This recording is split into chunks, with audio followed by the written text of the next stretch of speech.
ఒకసారి ఆలోచించండి. ఇనుము, కాంక్రీటు, మన ఆధునిక ఇంజనీరింగ్ అద్భుతాలు అన్నీ ఓడిపోతే, ఒక నది తన ప్రవాహాన్ని శాసించే ఒక ప్రాచీన శక్తి కోసం గర్జిస్తుంటే అప్పుడేం జరుగుతుంది? ఇది అలాంటి ఒక కథ, ఒక దేవత కథ, కేవలం ఒక కళ ద్వారా ఒక పెద్ద సామ్రాజ్యాన్నే శాసించిన కథ, అసాధ్యమనుకున్నదాన్ని సుసాధ్యం చేసిన అచంచలమైన విశ్వాసం గురించిన గాథ. సో ఆధునిక ఇంజనీరింగ్ ఫెయిల్ అయినప్పుడు ఒక ప్రాచీన శక్తి నేను చెప్పింది వినాల్సిందే అని డిమాండ్ చేస్తే ఏం జరుగుతుంది? ఇదే ఈరోజు మనం తెలుసుకోబోయే కథలో అసలు చిక్కుముడి. చూడండి, ఇది ఆధునిక ప్రపంచానికి, తరతరాలుగా వస్తున్న విశ్వాసానికి మధ్య జరిగిన ఒక పెద్ద సంఘర్షణ. ఈ సంఘర్షణ మన ముందు ఒక పెద్ద రహస్యాన్ని ఉంచుతుంది. సరే, మన కథ మొదలయ్యేది 1930ల బ్రిటిష్ ఇండియాలో. అప్పట్లో బ్రిటిష్ వాళ్లు తమ సామ్రాజ్యాన్ని విస్తరించుకోవాలి. దానికోసం విజయనగరం నుంచి రాయ్పూర్ వరకు ఓ రైలు మార్గాన్ని వెయ్యాలని ప్లాన్ చేశారు. కాని వాళ్ల ప్లాన్కి ఓ పెద్ద అడ్డంకి ఎదురైంది. రాయ్గఢ దగ్గర ఉద్ధృతంగా ప్రవహించే నాగావళి నది. దాన్ని దాటాలంటే ఒక వంతెన కట్టడం తప్పనిసరి. వాళ్లు పని మొదలుపెట్టారు. కాని ఇక్కడే అసలు వింత మొదలైంది. ఎంత పటిష్టంగా కట్టినా సరే, ఎటువంటి కారణం లేకుండానే ఆ వంతెన పిల్లర్లు పదే పదే కూలిపోతున్నాయి. వాళ్ల ఇంజనీరింగ్ నైపుణ్యం, వాళ్ల టెక్నాలజీ అన్నీ ఆ నదీ ఉధృతి ముందు తలవంచాయి. ఈ అంతుచిక్కని వైఫల్యం వాళ్ళని పూర్తిగా నిస్సహాయులుగా మార్చేసింది. ఇక లాభం లేదనుకుంటున్న టైంలో ఆ ప్రాజెక్టుకి హెడ్గా ఉన్న చీఫ్ ఇంజనీర్ కలలో ఒక అద్భుతం జరిగింది. కారు చీకటిలో ఒక వెలుగులా ఒక దేవతామూర్తి ప్రత్యక్షమయ్యింది. ఆమె స్వరంలో ఒక ఆజ్ఞ ఉంది, ఒక హెచ్చరిక కూడా ఉంది. ఆమె చెప్పిన మాటలు ఇవి: ఈ నేల నాది, ఇక్కడ నా ఉనికిని పట్టించుకోకుండా ఏ నిర్మాణం నిలబగదు. ముందు ఇక్కడ శిథిలమైపోయిన నా ఆలయాన్ని మళ్లీ కట్టించు, అప్పుడు మాత్రమే నీ వంతెన చెక్కు చెదరకుండా నిలుస్తుంది అని. సైన్స్ని నమ్మే ఆ ఇంజనీర్కు మొదట ఇదంతా నమ్మాలనిపించలేదు. కాని వరుసగా జరుగుతున్న వైఫల్యాలు చూశాక అతనికి వేరే దారి కనపడలేదు. తన పై అధికారులను ఎలాగో ఒప్పించి ఆలయ నిర్మాణానికి పూనుకున్నాడు. ఇక చూడండి, అద్భుతం! ఆలయ నిర్మాణం పూర్తవ్వగానే వంతెన పని ఎలాంటి ఆటంకాలు లేకుండా పూర్తయిపోయింది. ఆ వంతెన ఈరోజుకి చెక్కు చెదరకుండా నిలబడి ఆనాటి సంఘటనకు సాక్షిగా ఉంది. దశాబ్దాలు గడిచిపోయాయి, కాలం మారింది. కాని ఆ దేవత శక్తి మాత్రం తగ్గలేదు. మరోసారి మరో రూపంలో వ్యక్తమైంది. ఈసారి ఒక పెద్ద సామ్రాజ్యంతో కాదు, శ్రీకాకుళం జిల్లాలోని హరిదాసుపురం అనే ఒక చిన్న గ్రామంలో ఈశ్వరమ్మ అనే ఒక సాధారణ మహిళ జీవితంతో ముడిపడింది. ఆమె పరిస్థితి చాలా దారుణం. భర్తేమో తాగుడికి బానిస, కుటుంబమంతా పేదరికంలో ఉంది. ఆమెకున్న ఒకే ఒక్క ఆశ, ఆధారం మజ్జిగౌరమ్మ తల్లిపై ఉన్న అచంచలమైన భక్తి మాత్రమే.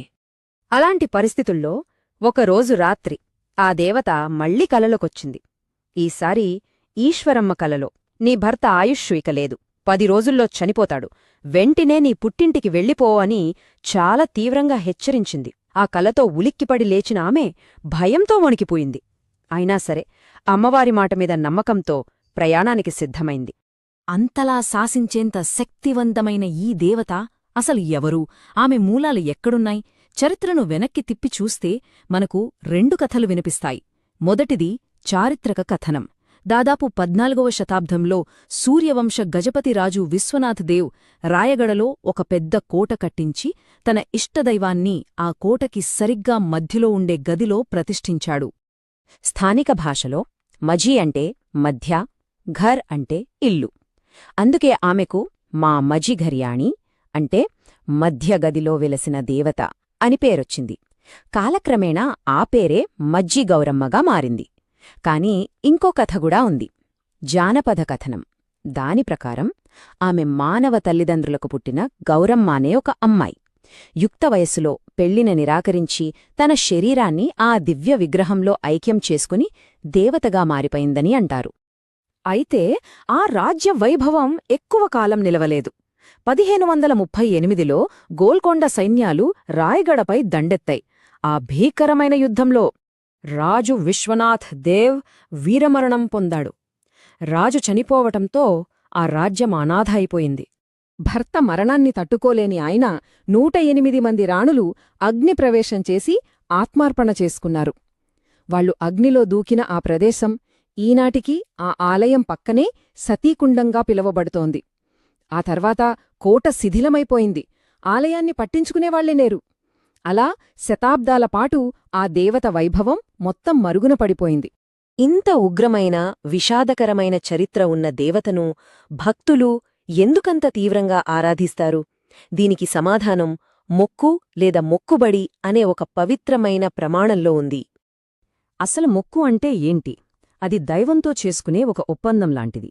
ప్రాణాల మీదకొచ్చినప్పుడు, తీరని కష్టాలు చుట్టుముట్టినప్పుడు, సంతానం లేనప్పుడు, ఇలాంటి తీవ్ర సంక్షోభాలలో భక్తులు తమ సమస్యను పరిష్కరిస్తే ప్రతిఫలంగా ఒక ప్రాణాన్ని అర్పిస్తామని దేవతకు వాగ్దానం చేస్తారు. ఇది కేవలం ఒక ఆచారం కాదు, ఆశకు విశ్వాసానికి మధ్య ఉన్న ఒక పవిత్రమైన బంధం. మరి ఈ మొక్కుబడి ఎలా చెల్లిస్తారు? దీనికో పద్ధతి ఉంది. మొదట బలి ఇచ్చే జంతువును శుభ్రంగా కడిగి పసుపు, కుంకుమలతో అలంకరిస్తారు. అంటే దానికి దైవత్వాన్ని ఆపాదిస్తారన్మాట. ఆ తర్వాతే అసలైన ఘట్టం. పూజారి ఆ జంతువుపై నీళ్లు చల్లినప్పుడు అది తన శరీరాన్ని బలంగా విదిలించాలి. ఈ కదలిక దేవత ఆ నైవేద్యాన్ని స్వీకరించిందనడానికి సంకేతంగా భావిస్తారు. జంతువు అలా విదిలించే వరకు వేచి చూస్తారు. అది దైలిక అంగీకారానికి ఒక సూచన. దేవత అంగీకారం తెలిపాక ఒకే ఒక్క వేటుతో బలి పూర్తి చేస్తారు. అయితే ఆ మాంసాన్ని వృధా చెయ్యరు. దాన్ని ప్రసాదంగా, అంటే దైవ ఆశీస్సులు పొందిన పవిత్రమైన ఆహారంగా భావించి బంధుమిత్రులతో కలిసి పంచుకుంటారు. ఇది వాళ్ల మధ్య బంధాలను, ఐక్యతను మరింత బలపరుస్తుంది. సరే, ఇప్పుడు మళ్లీ ఈశ్వరమ్మ కథకు వద్దాం. దేవత కలలో హెచ్చరించిన తర్వాత ఆమె తన పుట్టింటికి బయలుదేరింది కదా. రైల్వే స్టేషన్కు చేరుకోగానే ఆమె మెడలోని పుస్తెల తాడు తెగిపోయింది. జరగబోయే విషాదానికి అదొక అపశకునంలా నిలిచింది. దేవత చెప్పినట్టే సరిగ్గా 10 రోజుల్లో ఆమె భర్త చనిపోయాడు. ఆ విషాదం నుంచి తేరుకుంటున్న సమయంలో ఓ 2 సంవత్సరాల తర్వాత మజ్జిగౌరమ్మ తల్లి మళ్లీ ఆమె కలలోకి వచ్చింది. ఈసారి ఒక గొప్ప కార్యాన్ని అప్పగించింది. నాకు హరిదాసుపురంలో ఒక గుడి కావాలి, దాన్ని నువ్వే కట్టాలి అని ఆదేశించింది. ఆలోచించండి, ఒక నిరుపేద మహిళ, చేతిలో డబ్బులేదు, అండగా నిల్చేవాళ్లు లేరు. అయినా అమ్మవారి ఆజ్ఞను శిరసావహించింది. తన దగ్గరున్న కొద్దిపాటి బంగారాన్ని అమ్మేసింది. భర్త చనిపోయిన తర్వాత వచ్చిన కొంచెం డబ్బును దానికి జోడించింది. కాని గుడి కట్టడానికి ఆ మొత్తం ఏమాత్రం సరిపోదు.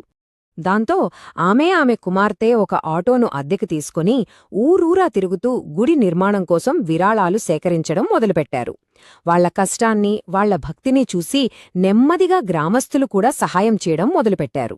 చూడండి, ఒక రాజు కాదు, ఒక సాధారణ మహిళ యొక్క అచంచలమైన విశ్వాసం, ఒక సమాజం యొక్క చిన్న చిన్న విరాళాలతో ఒక అద్భుతమైన ఆలయ నిర్మాణం మొదలైంది. ఈ క్షణం వరకు ఈ విశ్లేషణను చూస్తున్నారంటే ఈ కథలోని భక్తి, ఆ సంకల్పం మనస్సును ఎక్కడో హత్తుకున్నాయని ఆశిస్తున్నాను. చూడండి, ఒక వ్యక్తి యొక్క నమ్మకం ఎంత శక్తివంతమైనదో ఈ కథ మనకు చూపిస్తుంది. అందుకే ఇలాంటి కథలు చాలా ముఖ్యం. ఈ కథ గనక నచ్చినట్లయితే దయచేసి ఒక లైక్ ఇవ్వండి, మీ స్నేహితులతో షేర్ చేయండి, ఇంకా మీ అభిప్రాయాలను కామెంట్స్లో తప్పకుండా తెలియజేయండి. ఇలాంటి మరిన్ని స్ఫూర్తిదాయకమైన కథల కోసం సబ్స్క్రైబ్ చేసుకోవడం మాత్రం మర్చిపోకండి. ఓకే, ఇప్పుడు రాయగడలోని ప్రధాన ఆలయానికి వద్దాం. అక్కడ ఆలయం ముందు ఒక నంబర్ మనల్ని ఆశ్చర్యపరుస్తుంది. అదే 500 కిలోలు. ఏంటి, 500 కిలోలు అనుకుంటున్నారా? అదే ఆలయ సింహద్వారం దగ్గర మనకు కనిపించే నిగనిగలాడే కంచు గుర్రం యొక్క బరువు. దాదాపు 5 క్వింటాళ్ల ఇత్తడితో చేసిన ఆ గుర్రం రంకెలవేస్తూ ముందుకు దూకడానికి సిద్ధంగా ఉన్నట్లు ఎంత సజీవంగా ఉంటుందో. అయితే ఈ గుర్రం కేవలం ఒక విగ్రహం కాదు. స్థానిక ప్రజలకు ఇది ఒక ప్రగాఢ విశ్వాసం. అమ్మవారు ప్రతి రాత్రి ఈ అశ్వంపైనే సంచరిస్తూ తమ గ్రామాన్ని, ప్రజలను ఎల్లవేళలా కాపాడుతూ ఉంటుందని వాళ్లు నమ్ముతారు. అంటే ఆమె ఒక చురుకైన, నిరంతరం కాపాడే ఒక సంరక్షకురాలు అన్నమాట. ఆ తల్లి శక్తికి, భక్తుల విశ్వాసానికి కంటికి కనిపించే సాక్ష్యాలు ఎన్నో ఉన్నాయి. వాటిలో ఒకటి ఆలయ ప్రాంగణంలోని ముడుపుల చెట్టు. భక్తులు తమ కోరికలు నెరవేరాలని ఎర్రని వస్త్రాలను, గాజులను ఈ చెట్టుకు ముడుపులుగా కడతారు. ఆ చెట్టు నిండా ఉన్న ప్రతి ముడుపు ఒక ఆశకు, ఒక ప్రార్థనకు ప్రతీక. ఇక రెండో సాక్ష్యం దాదాపు ఒక శతాబ్దం నుంచి చెక్కు చెదరకుండా నిలబడిన ఆ రైల్వే వంతెన ఒకప్పుడు అసాధ్యమనుకున్న నిర్మాణం ఒక దేవత ఆజ్ఞతో సాధ్యమై నేటికీ ఆమె శక్తికి నిలువుటద్దంలా నిల్చింది. ఇక మూడవ అత్యంత స్ఫూర్తిదాయకమైన సాక్ష్యం హరిదాసుపురంలో నిర్మించబడిన ఆలయం. ఒక కల నుండి, ఒక నిరుపేద మహిళ సంకల్పం నుండి, ఒక సమాజం యొక్క ఐక్యత నుండి పుట్టిన ఈ ఆలయం విశ్వాసం ఎంతటి అద్భుతాలనైనా సృష్టించగలదని మన కళ్లకు కట్టినట్టు నిరూపిస్తుంది.